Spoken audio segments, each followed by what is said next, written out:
Bonsoir à toutes et à tous pour cette nouvelle vidéo. Bien vivre ses émotions. Les émotions font peur et sont mal acceptées dans notre société dite civilisée. L'esprit rationnel s'est imposé comme étant la forme d'intelligence la plus élaborée, au détriment de l'intuition et des émotions. Pourtant, les émotions sont des sources d'informations précieuses dans toutes les situations de notre vie quotidienne. Il est dangereux de les ignorer. Par exemple, cette personne si sympathique que l'on vient de vous présenter génère en vous un malaise sourd et indéfinissable sans raison objective. Serait judicieux de ne pas en tenir compte et de ne pas valider que l'apparence de sympathie. Parallèlement, dans le monde virtuellement parfait auquel la publicité cherche à nous faire adhérer depuis 50 ans, il n'y a pas de place pour la négativité. Nous sommes tous jeunes, en bonne santé et sans souci grâce à des produits de consommation. La maladie, la vieillesse et la mort sont exclus, cachés comme des incongruités. Vous remarquez également que les mots vieux, aveugles et sourds sont devenus des gros mots. Cela n'existe plus dans notre société. Il ne reste que des personnes âgées, des non-voyants, des déficits auditifs. C'est pourquoi, lorsque l'émotion paraît, elle choque ou effraie la plupart des gens. Si vous êtes triste, on vous trouvera dépressif. Montrez de la colère et vous serez qualifié d'agressif. Montrez vos peurs et on vous dira anxieux. Même votre joie de vivre paraîtra suspecte, n'est-ce pas de l'immaturité, de l'inconscience ou de l'indécence de rire en telles circonstances.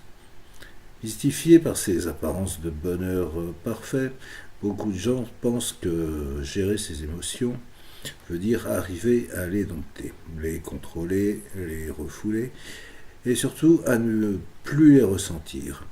À cause de ce désir de contrôle absolu, ces personnes font la cocotte minute et elles se contiennent le plus qu'elles peuvent, font monter la pression, puis, bien sûr, explosent. En cris, en larmes, en attaque de panique, culpabilisent et honteuses d'avoir craqué, elles se promettent de mieux se retenir à l'avenir et donc éclatent plus fort quelque temps plus tard, ce qui les confirme dans la croyance que les émotions sont mauvaises, douloureuses et incontrôlables, etc. Or, c'est lorsqu'on réprime et que l'on nie ces émotions qu'elles prennent le pouvoir et exercent un contrôle négatif sur nos vies. La violence et l'intolérance viennent des peurs niées, d'une frustration non identifiée, la dépression, d'une incapacité à exprimer ses colères, l'angoisse d'un refoulement émotionnel trop important. Et donc, entre subir passivement ces émotions et les réprimer, il y a pourtant un juste milieu. Mais sans souci de contradiction, l'idée qu'on puisse choisir ses émotions choque également, car on pense que ceux qui en sont capables sont des simulateurs, des individus froids, des calculateurs, des manipulateurs. Ce tissu de désirs contradictoires et cette méconnaissance concernant leurs émotions expliquent en grande partie pourquoi les Français détiennent ce fameux triste record du monde de consommation d'antidépresseurs. Alors, pour éviter de maintenir cette contre-performance, il est de notre devoir d'apprendre non pas à refouler mais à gérer nos émotions. Les émotions ne surgissent pas dans nos vies sans raison. Chaque émotion a une fonction, une information, utile à nous transmettre sur notre vécu. C'est pourquoi gérer ces émotions n'implique pas de les contrôler et de les combattre, mais au contraire de savoir les accueillir et de tenir compte du message qu'elles nous véhiculent. Pour bien gérer ces émotions, il faut commencer par les connaître, entre aller bien et aller mal. Il y a toute une gamme de nuances à redécouvrir. Est-ce de la tristesse, de l'inquiétude, de la déception? Donc, je vous propose d'apprendre comment utiliser de façon positive votre ressenti et de faire de vos émotions de puissantes alliées pour piloter votre vie. Pour bien comprendre le fonctionnement des émotions, il est important de reprendre les choses au début et de suivre pas à pas l'installation progressive des mécanismes émotionnels. À sa naissance, l'être humain dispose de 4 émotions de base. 4 émotions innées et naturelles. La joie, la colère, la tristesse et la peur. C'est un peu comme si de bonne fée s'était penchée sur notre berceau et nous avait fait cadeau de ces 4 émotions pour nous piloter, pour plutôt nous aider à piloter notre vie. Car si ces 4 émotions existent, c'est parce que chacune d'entre elles a son utilité. Par exemple, la joie. La joie est considérée comme l'état naturel de l'être humain. Il suffit d'observer l'expression de béatitude du bébé qui vient de téter pour s'en convaincre. La joie sert de moteur à l'envie de vivre et de progresser. Elle est la meilleure source de motivation. Les apprentissages effectués dans la joie sont plus rapides et plus efficients que ceux faits dans la crainte et la contrainte. Placé dans des conditions optimales, l'être humain a naturellement soif d'apprendre, d'agir et de grandir à tous les âges de sa vie. Et il n'existe pas de personne paresseuse. La paresse n'est que la fatigue ou le découragement, passager ou durablement installé. La joie est également une des composantes essentielles de la santé physique. La médecine découvre actuellement à quel point le moral joue un rôle important dans le pouvoir de guérison. Les gens positifs cicatrisent mieux, ont une meilleure défense immunitaire, luttent de mieux en mieux contre les cancers et vivent plus vieux que les gens stressés ou négatifs. La colère. Vous connaissez aussi bien cette émotion, la colère. Elle sert à mettre ses limites et à chasser les intrus. Les premiers frémissements d'agacement servent à nous signaler que quelqu'un ou quelque chose menace notre territoire physique ou psychologique. Si la menace se précise, la colère va grandir. C'est un volcan intérieur qui s'éveille, gronde en nous et dont l'irruption va dégager l'espace vital envahi par des gêneurs. La colère est la garante du respect de soi, c'est pourquoi elle est indispensable pour défendre son territoire et ses valeurs. La seule colère inadéquate est la colère contre soi-même, puisqu'elle met hors de soi. Comment pourrait-on être intrus pour soi-même? Une intrusion pour soi-même. Bien. C'est pourquoi lorsque monte la colère, il est important de rechercher la cause de cette colère à l'extérieur et non pas à l'intérieur.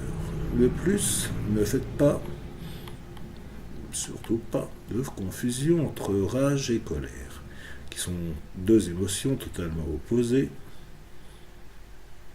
La tristesse. La tristesse, elle sert à être disponible pour le nouveau. C'est un passage transitoire préparant à une nouvelle situation. La tristesse permet de clore une période de vie et de tourner la page. Elle est appropriée à chaque fois que nous avons un deuil à faire, que ce soit d'une situation ou d'une personne. Il ne faut pas la confondre avec des regrets. On peut peut-être être triste de quelque chose, que quelque chose se termine, sans pour autant souhaiter que tout recommence comme avant. Je reçois parfois en séance des gens qui n'arrivent pas à rompre une relation. Une relation sentimentale insatisfaisante. Le mécanisme est le suivant. La personne ressent une juste colère en fait ce partenaire, devenu un intrus dans sa vie, elle rompt la relation. Dans le calme retrouvé, la colère s'apaise et le processus de deuil s'enclenche. Les souvenirs, bons et mauvais, reviennent naturellement en mémoire pour être archivés. Évidemment, les tout premiers moments, les plus attendrissants, remontent aussi. Et comme on peut être triste que pour ce qui nous a donné de la joie et que la tristesse est proportionnelle à la joie initiale, le chagrin devient intense. Alors la personne croit qu'elle regrette cette rupture et renoue avec son partenaire. Et ceci jusqu'à la séparation suivante. Quatrième des émotions, la peur. La peur, c'est la perception d'une situation à venir nécessitant de la prudence. Soit la situation présente un danger objectif et la peur nous invite à mettre en place notre projection, soit la situation est une nouveauté. Et dans ce cas, la peur nous indique que nous sommes insuffisamment préparés pour l'affronter et que nous devons mieux nous informer ou nous entraîner. Il est donc normal de ressentir de l'appréhension face à la nouveauté. Mieux vous serez renseigné sur ce qui vous attend et plus votre inquiétude s'estompera. Si la peur n'évite pas le danger, elle a le mérite de nous le signaler pour qu'on puisse se préparer à l'affronter intelligemment. Le courage consiste donc à dominer sa peur, non pas à la nier. Il ne faut pas confondre courage et inconscience. Il n'y a aucun héroïsme à avancer vers le danger sans protection. Les pompiers sont-ils lâches de mettre un casque, une veste en cuir, épais et des bottes pour affronter le feu? Qu'est-ce que cela pourrait-il s'ils travaillaient en maillot de bain et en espadrille? Lorsque le danger est trop imminent, la peur devient inutile. Alors le cerveau enclenche des mécanismes de survie. C'est ce qu'on appelle aussi le sang-froid. Ces 4 émotions nous sont offertes avec une palette d'expressions complète. La joie va du simple bien-être à l'euphorie la plus complète, la colère du premier frémissement d'agacement à la fureur dévastatrice, la tristesse d'un léger spleen, à l'énorme chagrin et la peur des premiers signes d'inquiétude à la terreur panique. Merci de m'avoir écouté et à bientôt pour une nouvelle vidéo. Bonsoir. Plus rapidement, plus efficacement, au quotidien, les petits stratagèmes de manipulation, pas toujours très avouables. Pour chipper un dossier important à un collègue, pour se faire mousser auprès de son chef, pour obtenir une promotion, pour se motiver à faire des heures supplémentaires, ne sont pas un délit, même s'ils peuvent parfois être difficiles à digérer. Mais quand ceux-ci deviennent répétés, ciblés, la manipulation peut se révéler extrêmement destructrice, ce que l'on appelle souvent harcèlement moral. Dans le monde de l'entreprise, est particulièrement dangereux, qui est particulièrement dangereux car ils mettent en péril toute la vie de la victime, à la fois sur le plan professionnel, remise en question des compétences et personnelles, baisse d'estime de soi, dépression, burn-out, malgré l'existence d'une législation, ça, on pourrait bien en parler de cette législation qui vise à défendre et protéger les victimes. La manipulation perverse peut durer des années sans qu'on puisse rien y faire, sauf une seule chose, prendre la fuite.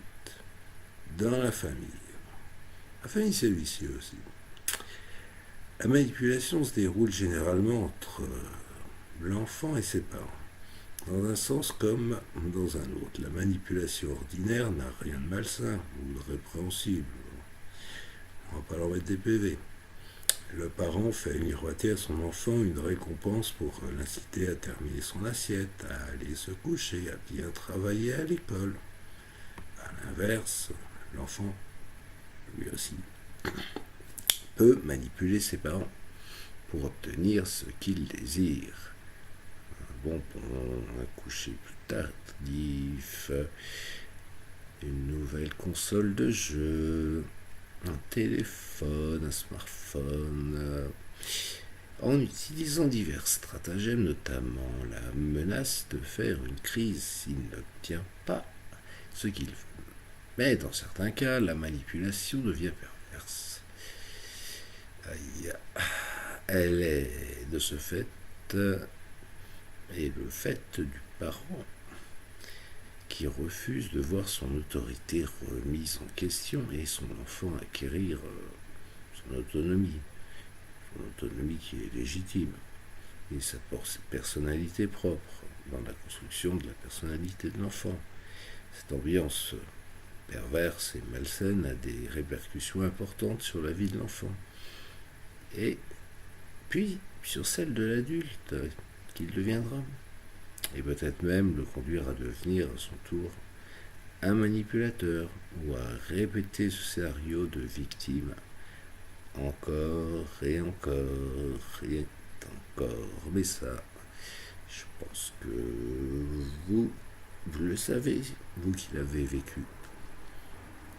Dans l'amitié, ici encore, la manipulation se joue autour de l'engagement. Se déclarer ami engage en effet à tenir un certain nombre de promesses, qu'elles soient explicites ou implicites. On ne se juge pas, on reste fidèle l'un l'autre, on est prêt à s'épauler, quoi qu'il arrive. Si la manipulation se joue principalement entre deux, c'est toujours plus ou moins deux. En fait, c'est toujours deux meilleurs amis, ce n'est pas un hasard. Cette relation intime, érigée au-dessus de toutes les autres, porte déjà en elle l'idée d'exclusivité et donc de manipulation. Dans la vie quotidienne, alors là, les occasions d'être manipulé sont très nombreuses. La publicité, le vendeur sur les marchés, le démarcheur à domicile, au téléphone, ils utilisent tous les mêmes techniques pour parvenir à leur fin. Ils prétendent vous écouter et vous comprendre, vous flattent et gagnent votre confiance dans le seul et unique but de vous faire ouvrir votre porte-monnaie et vous faire acheter leurs produits sans trop vous poser de questions, comme dans tous les emails que vous recevez, avec des pubs où vous avez gagné le droit d'être tiré au sort. Et comme ça, on capte votre adresse email, vos coordonnées et autres. Et attention au danger. Les différents buts de la manipulation, ils sont partout. Mais la manipulation, surtout, elle revêt des visages très différents. Pour bien comprendre ces enjeux, on peut distinguer différents types de manipulation en fonction des buts poursuivis par celui qui manipule. On peut schématiser ces différents buts d'une certaine manière, comme par exemple un couple d'amis vous montre les photos de ses dernières vacances à l'île Maurice dans l'espoir de vous donner l'envie de partir avec eux cette année.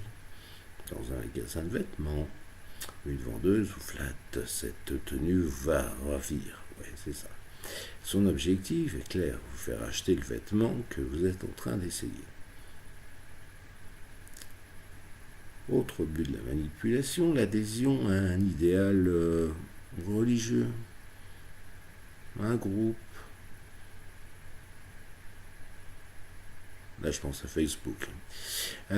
Politique ou idéologique, elle regroupe les stratégies mises en œuvre par les sectes ou les partis politiques pour vous convaincre d'adhérer à leurs idées. Parce que si vous n'adhérez pas aux idées des réseaux sociaux, vous vous faites jeter en beauté, alors que soi-disant tout est amour et bonté. Votre conjoint vous dit, lui, de toute façon, je sais bien, tu n'es plus amoureuse de moi, comme au premier jour. Son objectif est que vous le rassuriez sur l'intensité de votre amour. Au téléphone, votre ami vous raconte sa rupture amoureuse et se plaint. Je ne suis pas belle, je ne suis pas intelligente, je ne plairai jamais à personne. Ce qu'elle attend de vous, c'est que vous lui disiez exactement le contraire, et donc la rassuriez sur l'image qu'elle se fait d'elle-même.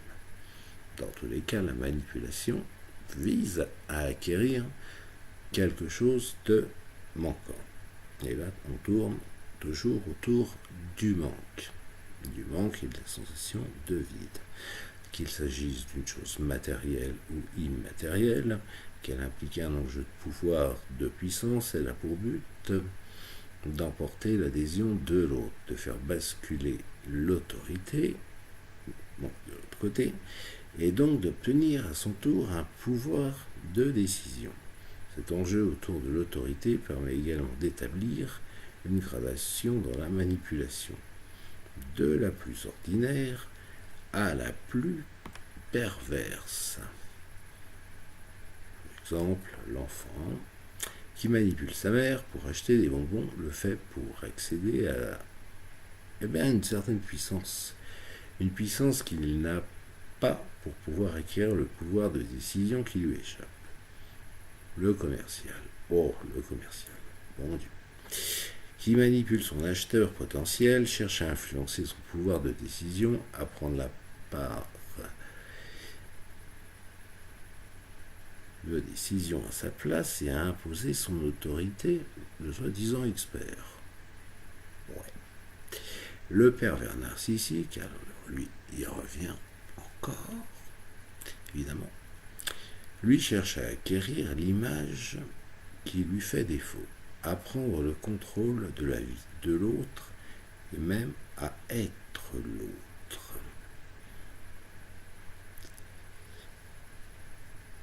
On l'a vu, on peut le voir, la manipulation peut avoir des buts très différents. Mais ce qui distingue les différents cas de manipulation ou dans la manipulation, c'est leur finalité. En effet, contrairement aux idées reçues, toute manipulation n'est pas forcément perverse. Donc, quand je lis certaines définitions, évidemment que je ne suis pas en accord avec elles. Quand un commercial, par exemple, vous manipule pour vous inciter à acheter un vêtement ou un service, ce processus n'est pas forcément perverti. La personne ne fait finalement que son travail, ce qu'on lui demande, pour gagner sa vie, pour nourrir sa famille, sans objectif malsain derrière. En revanche, ce processus peut être perverti quand la manipulation a pour objectif la malveillance, la destruction de l'autre. En clair, quand il s'agit d'une simple escroquerie. Le manipulateur veut vous faire croire que ce qu'il veut vendre, c'est de l'or en barre, alors qu'en réalité, il ne s'agit que du métal doré, que d'un métal doré. En fait, c'est juste d'aluminium. Voilà pourquoi il existe plusieurs sortes de types de manipulation qui ne sont pas toutes perverses, contrairement à ce qu'on raconte partout et à ce que beaucoup de gens pensent et croient, parce qu'ils sont eux aussi manipulés et vont vous tenir un discours de personnes manipulées sans se rendre compte qu'ils sont manipulés tout en vous manipulant. Ils deviennent aussi eux-mêmes des manipulateurs. Merci d'avoir passé ce temps avec moi. Et moi je vous remercie de m'avoir écouté, malgré tous les bugs qu'il existe dans ces vidéos. Allez, passez une bonne nuit, ou une bonne soirée, ou une bonne journée. À bientôt. Salut.